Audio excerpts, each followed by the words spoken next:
Awal mula perkembangan gereja Katolik di Kalimantan Barat dimulai dari kedatangan para misionaris yang datang untuk mewartakan Injil ke daerah-daerah pedalaman.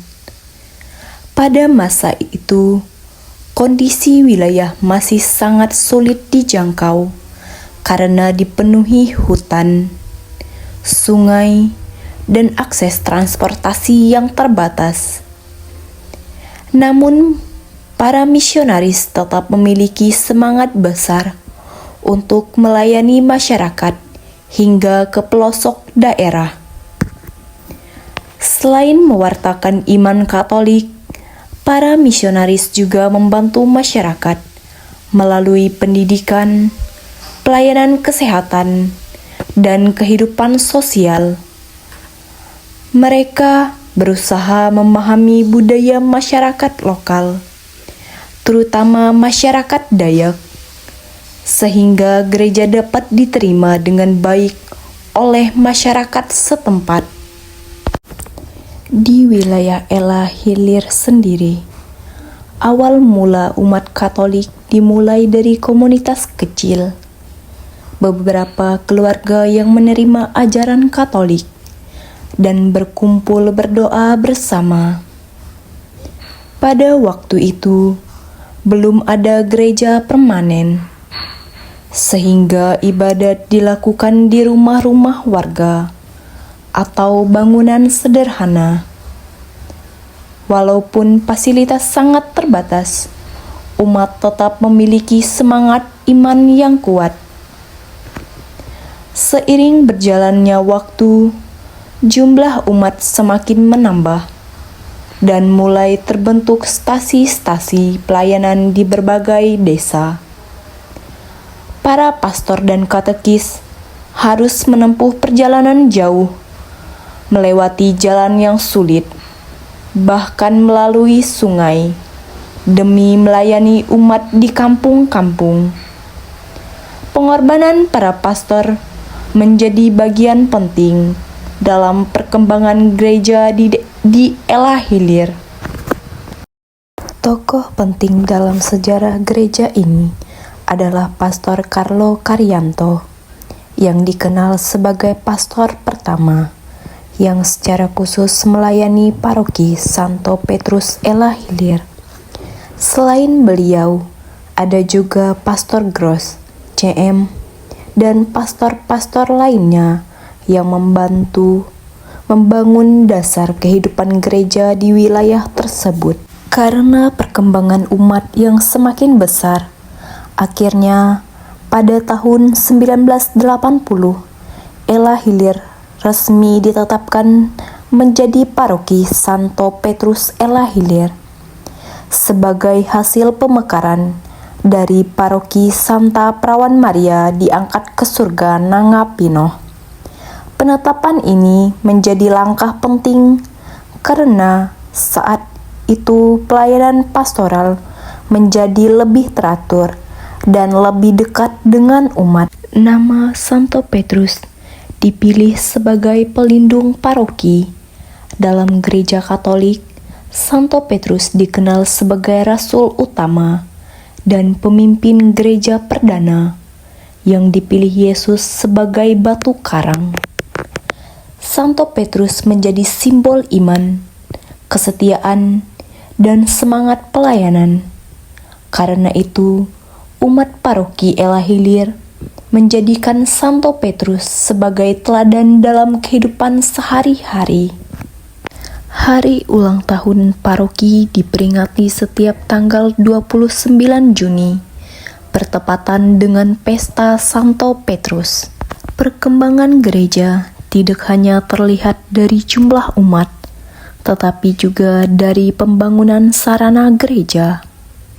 Awalnya, kegiatan ibadah dilakukan secara sederhana, namun kemudian umat bersama pastor bergotong royong membangun gereja, kapel-kapel di stasi, dan fasilitas pastoral lainnya.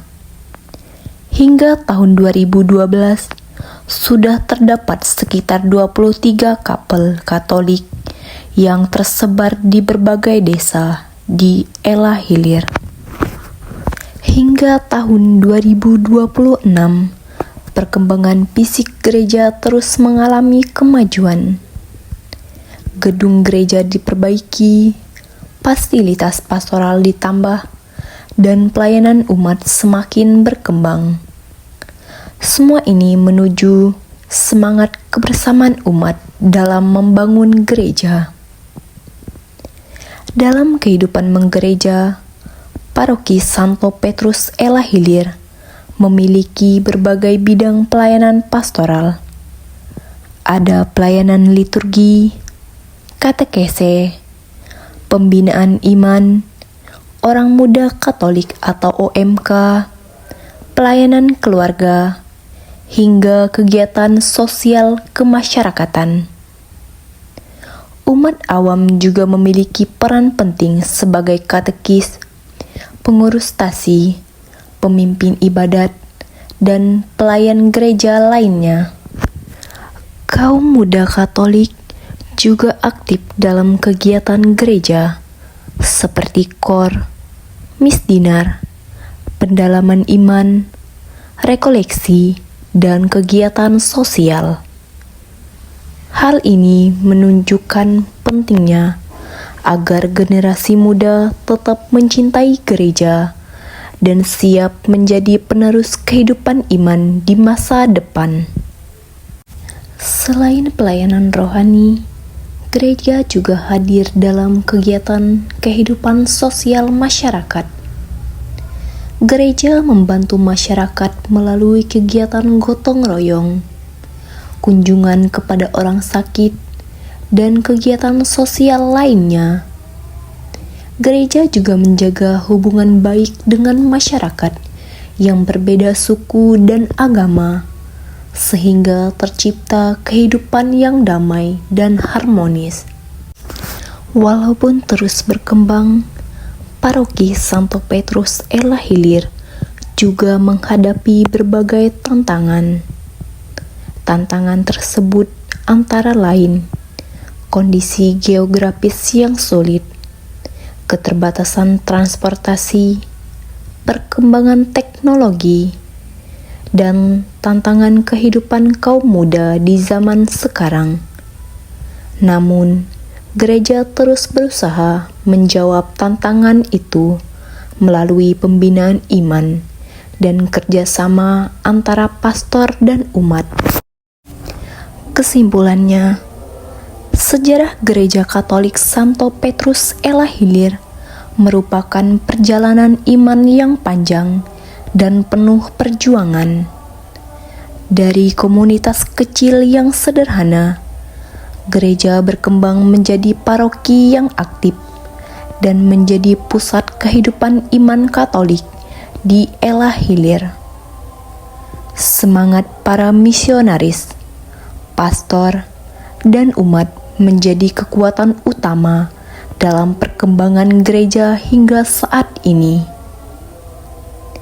Gereja Santo Petrus Ella Hilir bukan hanya tempat ibadah, tetapi juga menjadi tempat persaudaraan, pelayanan, dan tanda kasih Tuhan bagi masyarakat sekitar.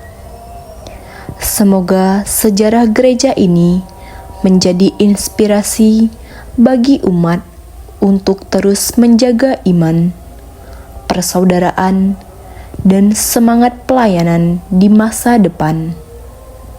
Tuhan Yesus memberkati.